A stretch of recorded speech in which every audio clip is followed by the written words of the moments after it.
여러분, 우리는 어찌 본다면요, 매일 바쁘게 살아가고 있는 것 같습니다.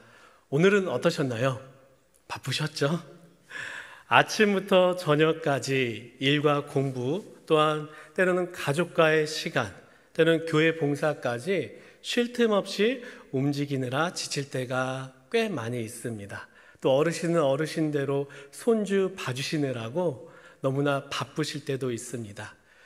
그런데 혹시 그렇게 바쁘게 움직이다가 버티지 못하고 쓰러져 잠시 멈춰 쉬는 내 모습을 보면서 내가 너무 연약한 것은 아닐까? 이 시간까지 나는 무엇을 한 것일까?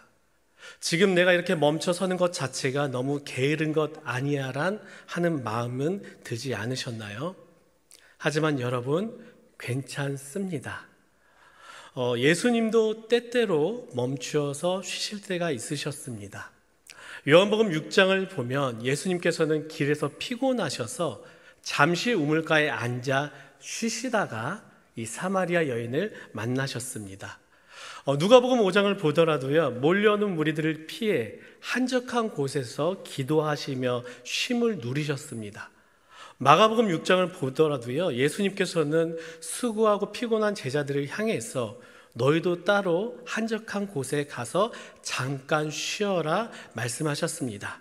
심지어 예수님께서는요, 풍랑이 있는 배 안에서도 이 베개를 베고 주무시며 쉬시기도 하셨습니다. 하나님의 아들이신 예수님도 인간과 똑같은 육신의 옷을 입고 사셨기 때문에 쉼이 필요하였던 것입니다.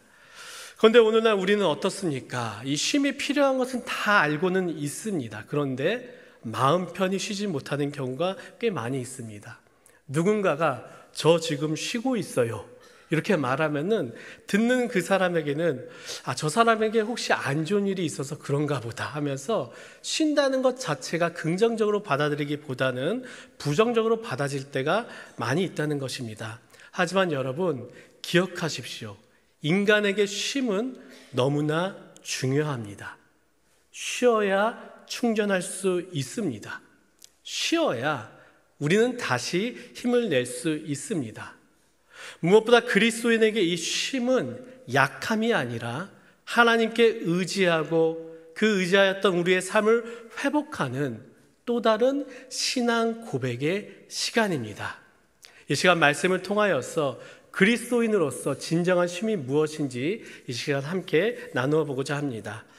오늘 말씀은 예수님께서 책망을 하신 이후에 이어지는 장면입니다. 그 책망의 대상은 누구인가? 복음을 들었음에도 불구하고 회개하지 않던 도시들, 고라신, 벳세다, 가버나움이었습니다. 예수님께서는 이 세 도시에 많은 기적을 행하셨습니다.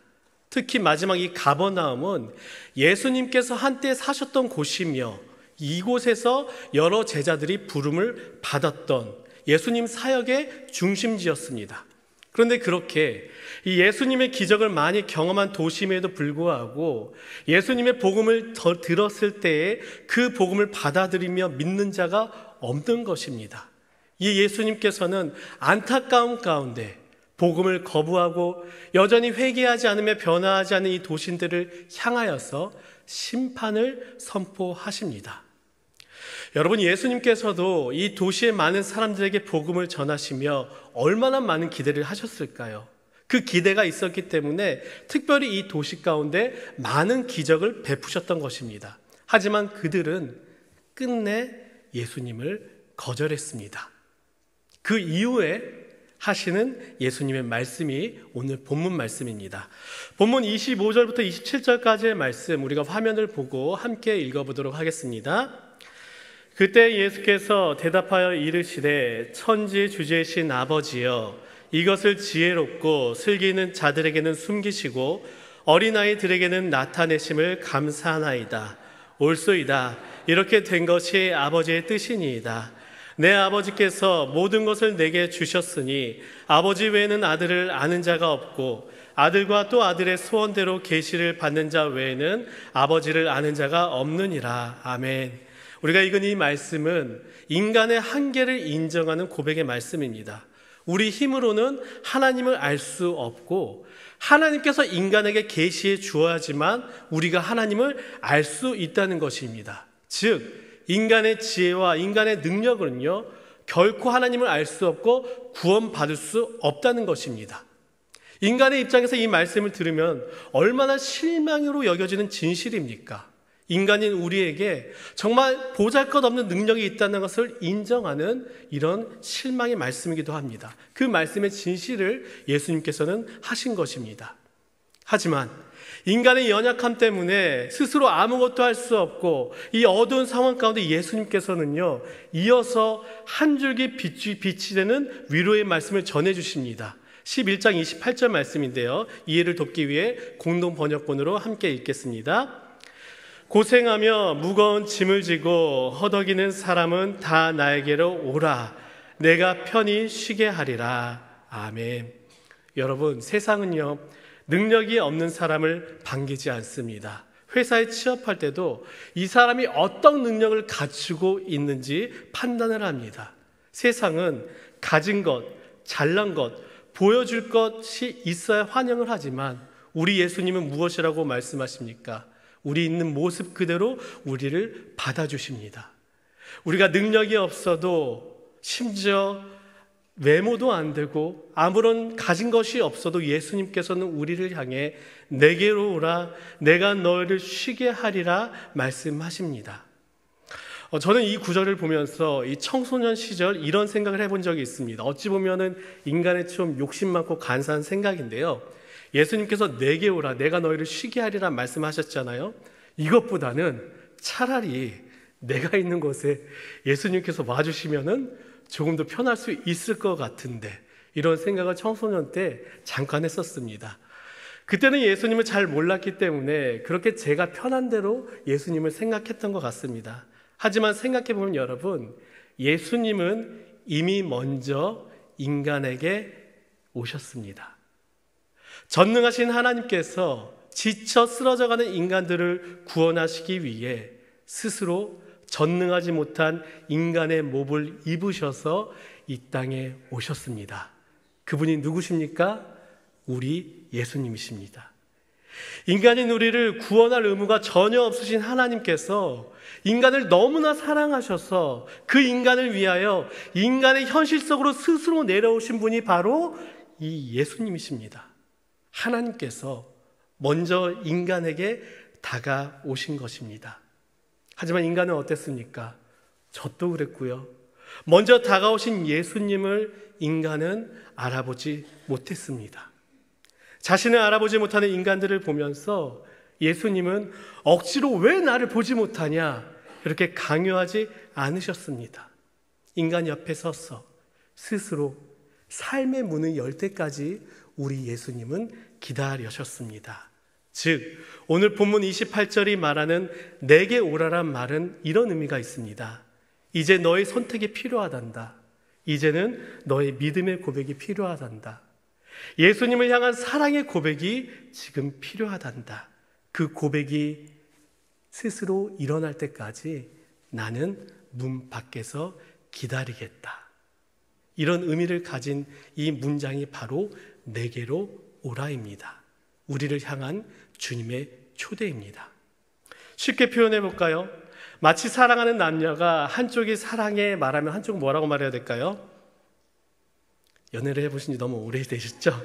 한쪽이 사랑해 말합니다. 그럼 한쪽도 사랑해 말해야겠죠. 그리고 그 말을 할 때까지 말한 사람은 귀를 쫑긋 기울이며 기다리고 있겠죠.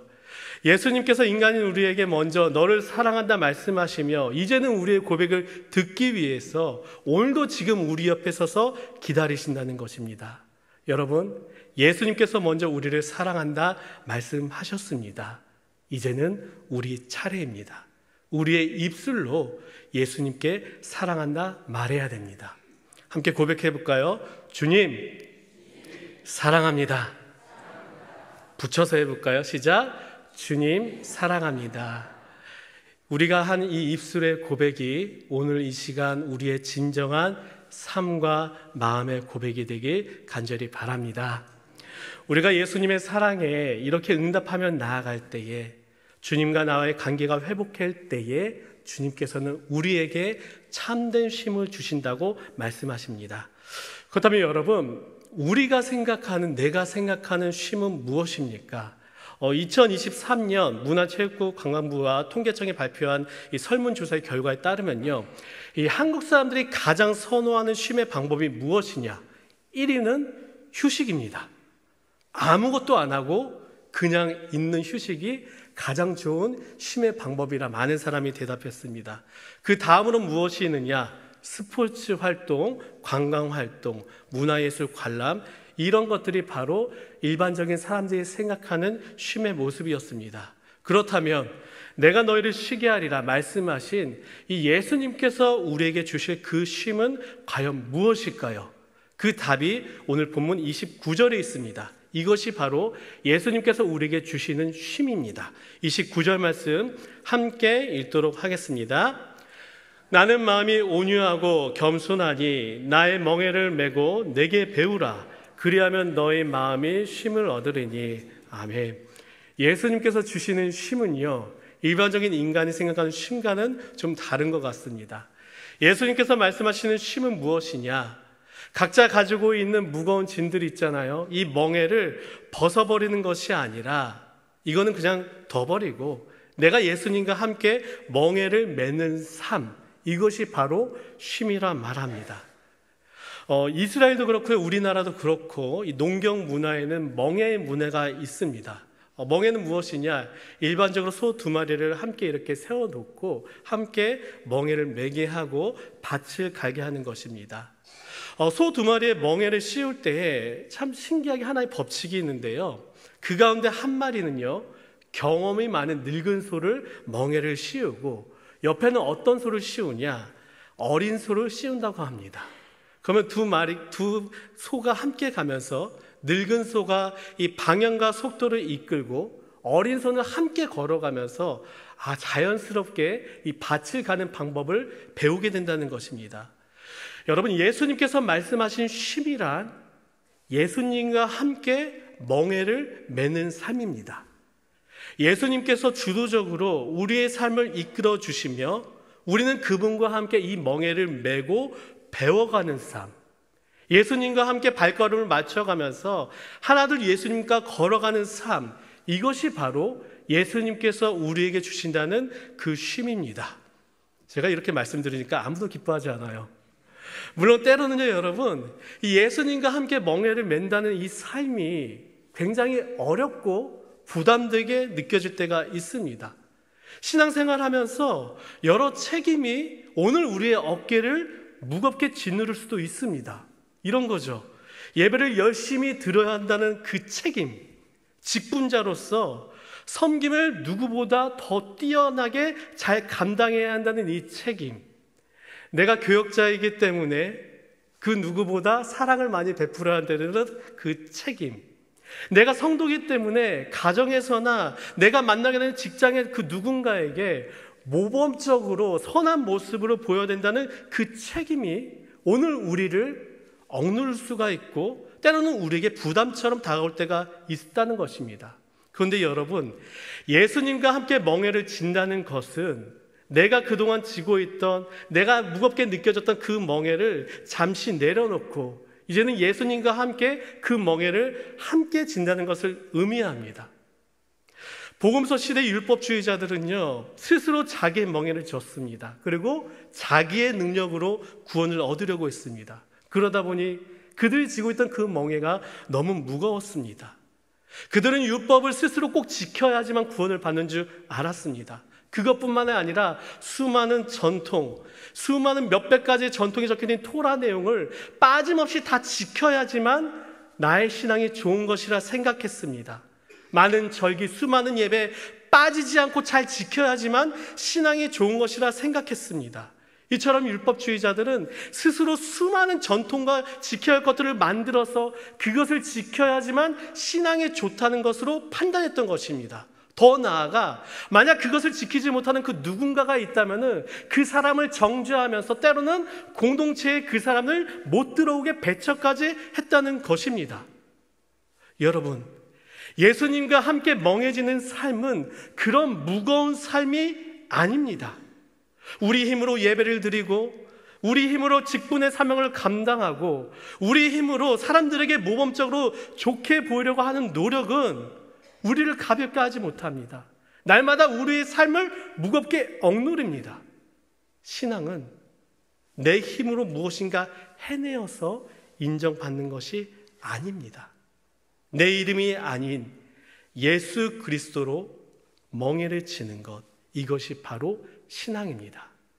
나와 예수님과 함께 멍에를 치는 것입니다.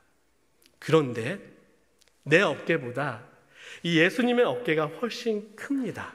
그렇기 때문에 솔직히 함께 멍에를 치는 나이지만 인간인 우리는 그리 많은 힘이 들지는 않습니다. 예를 들어 보겠습니다.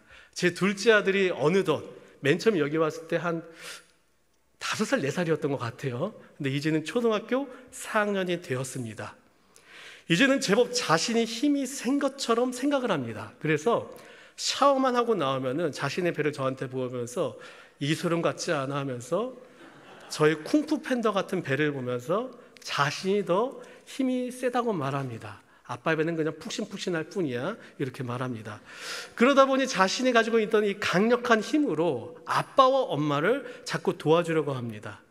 무엇인가 무거운 것을 들려고 하면 꼭 같이 와서 이렇게 들어주려고 합니다. 어느 날 이 무거운 짐이 든 박스를 들려고 하는데 저희 힘으로 충분히 들 수 있는 박스였습니다. 근데 아들이 갑자기 따르륵 달려와서 들어주겠다고 합니다. 한편으로는 좀 거슬리죠. 괜히 같이 들다가 다칠 수도 있으니까. 근데 도와주려는 모습이 너무 고마워서 함께 박수를 들었습니다. 여러분, 누구의 힘이 더 많이 들었을까요? 이 아이의 힘일까요? 저의 힘일까요? 물론 이 아들은 자기가 99%를 썼다고 생각했겠지만 현실은 99.99999 제 힘이 더 많이 들었습니다. 제가 어깨가 더 넓고 몸무게도 많이 나가고 힘이 세기 때문이죠. 여러분, 인간인 저와 예수님이 함께 멍에를 집니다. 누구의 힘이 더 많이 들어갈까요?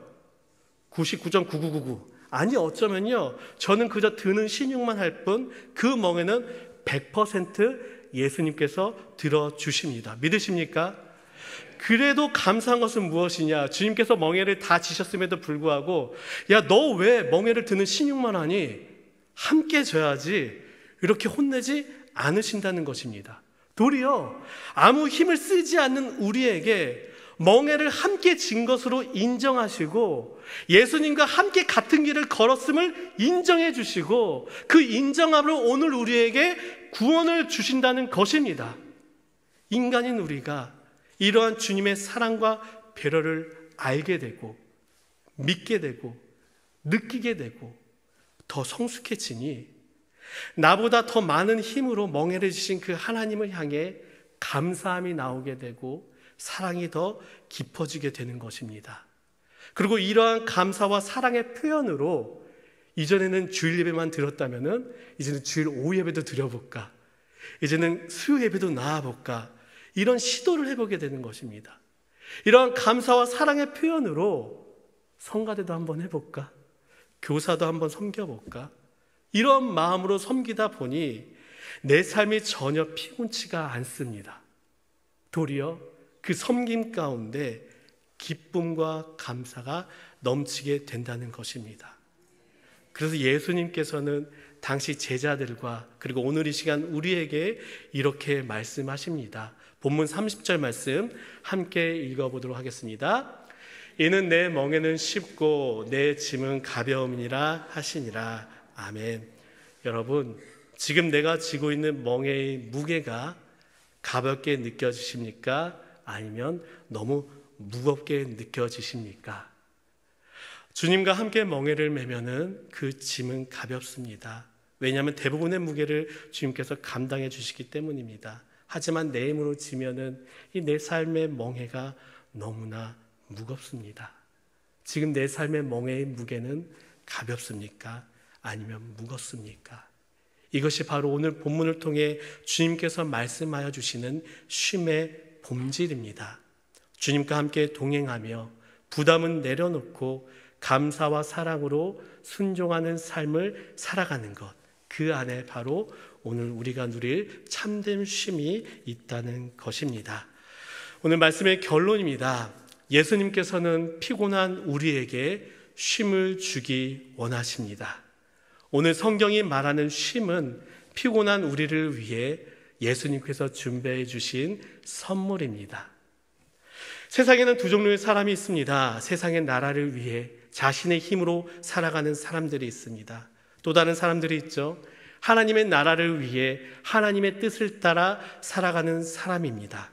나는 지금 어떤 삶을 살고 계십니까? 이 질문은 곧 나는 누구인가에 대한 정체성에 대한 질문입니다. 나는 내 힘으로 멍에를 지며 세상의 나라를 위해 살고 있냐? 아니면은 주님과 함께 멍에를 지며 하나님의 나라를 위해 살고 있냐? 이 질문을 한 주간 가슴에 품으시고 한 주간도 나에게 오라. 내가 너희를 쉬게 하리라. 말씀하신 예수님의 초대에 우리가 귀를 기울이며 살아가길 주님의 이름으로 축원합니다.